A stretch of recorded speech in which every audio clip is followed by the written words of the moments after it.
quand il s'agit de personnes en situation de handicap physique ou mental, pouvez-vous nous dire comment ce sport est accessible à ces personnes? Il est accessible par rapport aux ateliers, comme vous pouvez le voir. On met en place des ateliers pour les gens valides comme les gens handicapés. Ils font le même parcours que nous. Et après, tout ce qui fait partie de la savate boxe française, c'est la même chose, on leur apprend la même chose que nous. On n'exclut pas, il n'y a pas de préférence. C'est tous dans le même groupe, quoi. C'est tous de la même maison.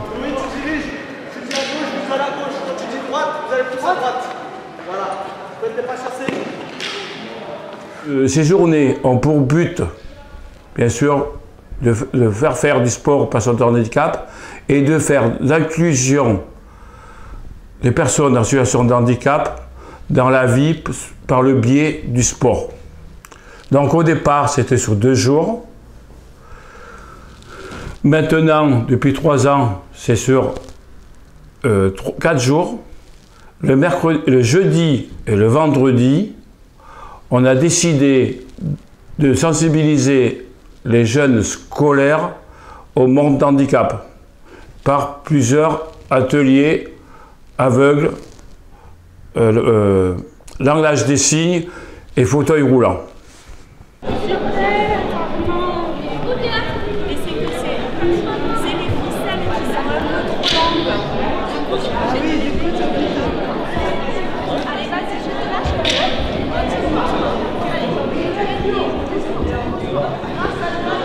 Pour nos jeunes donc, qui sont en situation de handicap mental, le sport est vraiment un domaine de réussite, un domaine d'épanouissement, et ça nous paraît donc important qu'ils pratiquent du sport et qu'on parle de leur pratique sportive. Alors ce que le sport lui apporte, enfin à lui et à d'autres, bon, bien sûr du lien social puisque il pratique le judo en club ordinaire, c'est en individuel dans un club qui accueille tout public. Et ça, donc déjà, c'est quelque chose de positif. Et dans le judo tout particulièrement, il y a un code d'honneur, il y a des valeurs éthiques qui, pour les personnes en situation de handicap, sont particulièrement importantes parce qu'elles amènent tous les participants à réfléchir justement sur le respect de l'adversaire, sur la façon de se comporter.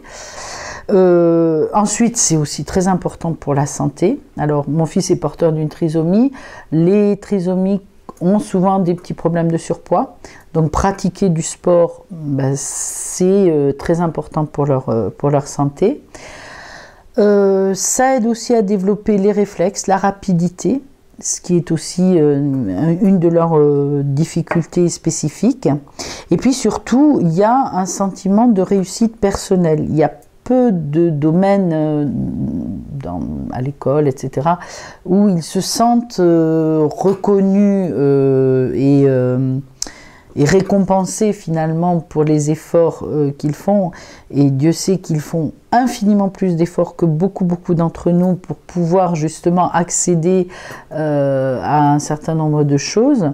Le judo en particulier, et le sport d'une manière générale, pour Valérian, ça a toujours été un domaine de réussite. Le handisport, c'est la pratique d'activités physiques et sportives pour les personnes en situation de handicap. Et le sport adapté, c'est la pratique physique et sportive pour les personnes en situation de handicap mental, intellectuel ou psychique.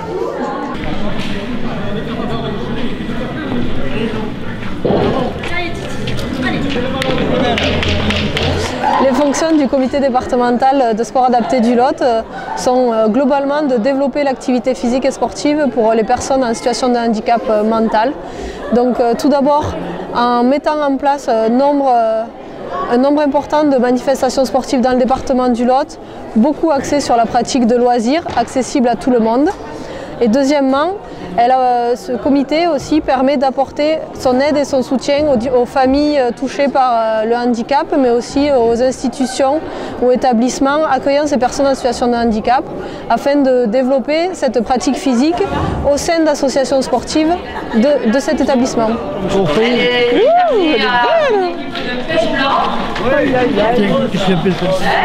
C'est à vous.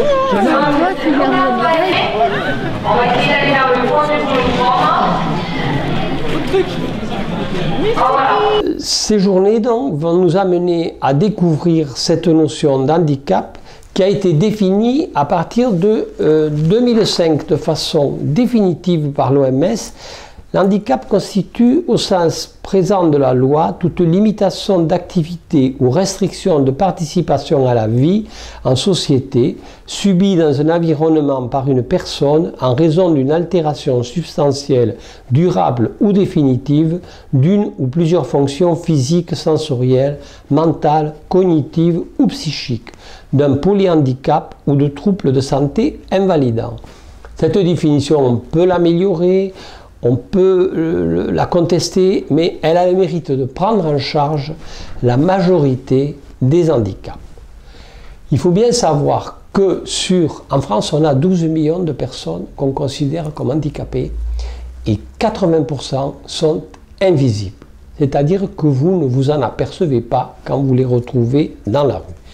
Dans ces handicaps invisibles, celui qui est sur un fauteuil, vous le voyez, c'est évident, mais celui qui est sourd, vous ne le voyez pas. Celui qui est malentendant, vous ne le voyez pas. Celui qui a une sclérose en plaques, vous ne le voyez pas. Celui qui relève d'un cancer et qui a eu un traitement important, vous ne le voyez pas. Celui qui est épileptique, vous ne le voyez pas. Celui qui est bègue, vous en apercevez quand il parle. Tant qu'il n'a pas parlé, vous ne le savez pas. Celui qui est diabétique, il peut avoir une pompe, il peut avoir à contrôler sa glycémie 3-4 fois par jour. Vous ne voyez pas qu'il a un handicap et pourtant, cela perturbe énormément sa vie. C'est comme un hydrogène, vous misez les canettes devant les canettes. À la loi. Nous récupérons tout ce qui est bouchons en plastique. Avec la vente de ces bouchons, l'intégralité est remise en handisport, handichien, en particulier handisport. Ici sur Figeac, nous avons un gros point collecteur, c'est l'OIS Sport Adapté de Figeac qui récupère tous les bouchons des alentours. Vu que l'association s'est créée dans le Lot car elle était inexistante, il a été remis, grâce à l'association Les Bouchons d'Amour national, il a été remis un chèque de 600 € au club handisport Les Dauphins à Puy-l'Évêque, parce que l'association s'est créée dans le Lot. Donc tout l'argent, on est tous des bénévoles, l'argent est tout remis pour l'handisport et l'handichien, tout est remis pour les handicapés.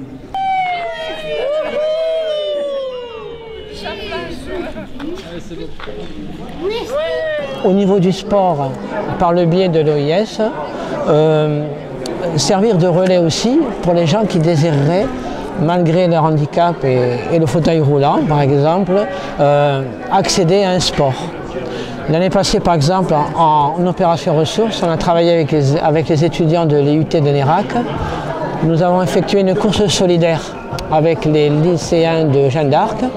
Chacun trouvait un sponsor, chaque tour de piste ramenait entre 50 centimes et 2 € aux coureurs, ce qui nous a ramené dans les 400 € à l'association APF du Lot. Donc cet argent restait dans le Lot.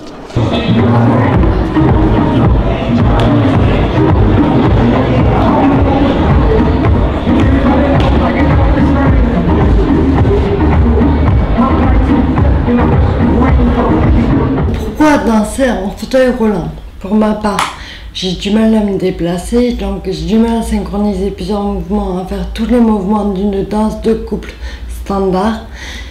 J'avais déjà eu une initiation en danse ultérieurement il y a 2 ans et ça m'a énormément plu.